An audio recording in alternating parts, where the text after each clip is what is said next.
সূর্যের দিকে মুখ করে দাঁড়িয়ে আছে হাজারো সূর্যমুখী। হলুদের আভায় ঢেকে গেছে পুরো মাঠ।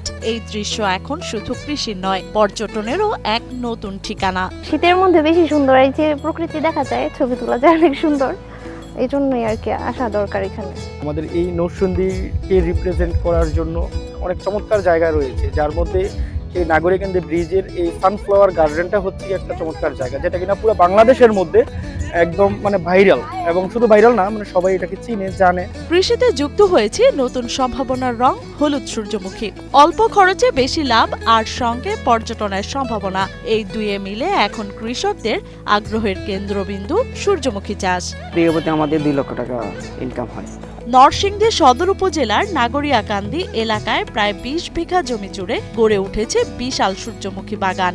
প্রতিদিনই দূর দূরান্ত থেকে দর্শনার্থীরা ভিড় করেন এই ফুলের সৌন্দর্য উপভোগ করতে। এবার আমরা 20 বিঘাতে চাষ করেছি। শুধু সূর্যমুখী না, সূর্যমুখীর পাশাপাশি আমার 5 বিঘা সরিষা আছে, আর কসমস ফুল আছে, আপন আছে, টিউলিপ আছে। আমি প্রতি বছরই এখানে আসি আমার ফ্রেন্ডদের নিয়ে, আজকে আসছি আমার বোনদের নিয়ে।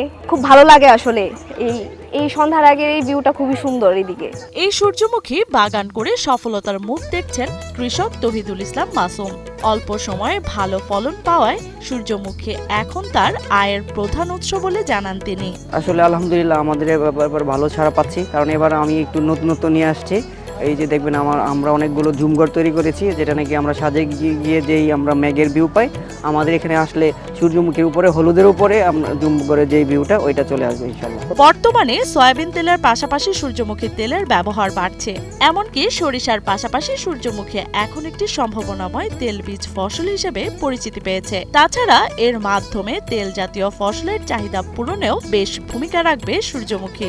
আসলে আমি একজন ট্রাভেলার, আমি দেশ বিদেশ ঘুরতে ঘুরতে মাথায় আসছে যে যদি একটা সূর্যমুখী বাগান হয় এখানে, তাহলে হয়তো বা আমাদের ভালো সারা পাবো। আর সবচেয়ে বড় কথা, এই জমিটা আমাদের একটা পতিত জমি ছিল, কোনো ফসল হইতো না।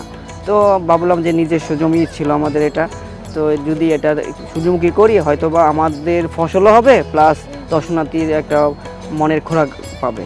নতুনত্ব নিয়ে আসতেছি, প্রতি বছরই আসতেছে, এরকম আমাদের নতুনত্ব আসবে এবং নেক্সটও আসবে। নারী রাস্তার একমাত্র নাম ফেমিকন, যেন কাশফুলের নরম ছোঁয়া। এদিকে কৃষি সম্প্রসারণ অধিদপ্তরের তথ্য অনুযায়ী এবছর নরসিংদীতে সূর্যমুখী চাষের লক্ষ্যমাত্রা ছিল 18 হেক্টর জমি। ইতোমধ্যে 12 হেক্টর জমিতে বাণিজ্যিকভাবে চাষ করা হয়েছে।